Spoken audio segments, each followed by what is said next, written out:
እሺ ቀጥታ ወደ ወርዳችን እንሄዳለን። ማይክሮሶፍት ወርድ ኦፊስ ሲከፈት ይሄንን ይመስላል። እዚህ ጋር የምናየው ዋይት ስፔሱ ዶክሜንታችንን ሌተር የምንጽፍበት ሚሞ የምንጽፍበት ኤሪያ ነው። ይሄኛው እዚህ ጋር ደግሞ ከላይ የምናየው ታይትል ባር ነው። ታይትል ባርስ ሾውስ ዘ ኔም ኦፍ ዘ ዶክሜንት የዶክሜንታችንን ስም ነው የሚያሳየን። ለምሳሌ እዚህ ጋር የዶክሜንቴ ስም ፋይል ኔም ስላሰጠሁት ዶክሜንት ዋን ነው የሚለው። ይሄ ምን ይባላል? ታይትል ባር ይባላል።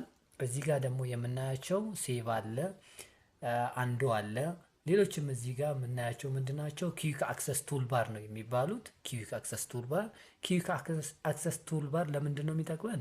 ፍሪኩዌንትሊ አክሰስ የምናደርጋቸውን ነገሮች ፋይል ውስጥ ሜኑ ውስጥ ገብተን ኮንትሮል ፕላስ ኤስ ኮንትሮል ፕላስ ቪ ኮንትሮል ፕላስ ሲ ከምንል እዚሁ ጋር እነዚህን አይከኖች ክሊክ እንድናደርግ ይጠቅመናል ማለት ነው። እዚህ ጋር ደግሞ የምናያቸው ፋይል፣ ሆም፣ WPS፣ ኢንሰርት፣ ፔጅ ሌአውት፣ ሪፍረንስ፣ ሜሊንግ፣ ሪቪው እና ቪው የሚባሉት ደግሞ ምንድናቸው? ሪበን ነው የሚባሉት። ለምሳሌ ሆም ውስጥ ደግሞ ክሊክ ሳደርግ የተለያዩ ታቦች ኦርጋናይዝድ ሆነው ግሩፕ ሆነው አሉ። ኢንሰርት ውስጥም እንደዛው። እነዚህ እንዳለ ምን እንላቸዋለን? ሪበን ነው የምንላቸው። እዚህ ጋር የምናየው ሚኒማይዝ ለማድረግ ነው። እዚህ ጋር ይሄ ክሎዝ ለማድረግ ነው። እዚህ ጋር ደግሞ የምናየው ስክሮል ባር ነው የሚባለው። ስክሮል ባር ምንድን ነው? ፔጃችንን አፕ እና ዳውን ለማድረግ ነው የምንጠቀምበት። ሌላኛው እዚህ ጋር ስታተስ ባር ይባላል። ይሄ ስታተስ ባር ኢት ሾውስ the amount of the pages እዚህ ጋር አሁን ፔጅ 1 of 1 ይላል።